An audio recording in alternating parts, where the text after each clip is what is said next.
मराठा आरक्षण जागृतीसाठी मनोज जरांगे पाटील हे 12 ऑगस्टपर्यंत पश्चिम महाराष्ट्रामध्ये दौरे करणार आहेत. कोल्हापुरात 9 ऑगस्ट या क्रांतीदिनी त्यांच्या उपस्थितीत मराठा आरक्षण जनजागृती आणि शांतता रॅली निघणार आहे. या पार्श्वभूमीवर सकल मराठा समाजाच्या वतीनं शुक्रवारी रात्री कोल्हापुरातील राजर्षी शाहू स्मारक भवनामध्ये नियोजनाबाबतच्या बैठकीचं आयोजन करण्यात आलं होतं. या बैठकीत प्रदीप साळुंखे यांनी मराठा आरक्षण जनजागृती रॅलीचं भव्य स्वरूपात नियोजन करावं असं आवाहन करत ही रॅली 2 किलोमीटर अंतराची असावी. या रॅलीच्या मार्गावर भगवे झेंडे आणि पताका लावून हा मार्ग भगवामय करावा. शहरासह सर्व तालुक्यामध्ये बैठक घेऊन तसंच सोशल मीडियाच्या माध्यमातून जनजागृती करावी. रॅलीच्या मार्गावर पाणी आणि खाद्यपदार्थांच्या स्टॉल्सचं नियोजन करावं.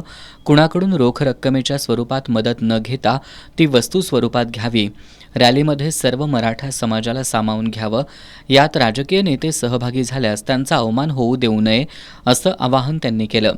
यावेळी समन्वयक आणि अखिल भारतीय मराठा महासंघाचे राष्ट्रीय उपाध्यक्ष वसंतराव मुळीक यांनी कोल्हापूर शहरासह जिल्ह्यातील सर्व तरुण मंडळं, तालीम संस्था तसंच विविध संस्था आणि संपूर्ण मराठा समाजानं ही रॅली यशस्वी करावी असं आवाहन केलं.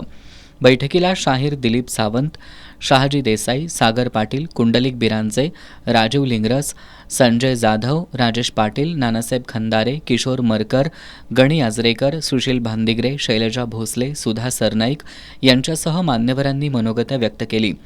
चंद्रकांत पाटील, बाबा महाडिक, अमरसिंह पाटील, शशिकांत पाटील, ॲडव्होकेट दयानंद पाटील, नितीन दिंडे यांच्यासह जिल्ह्यातील सकल मराठा समाजाचे पदाधिकारी यावेळी उपस्थित होते.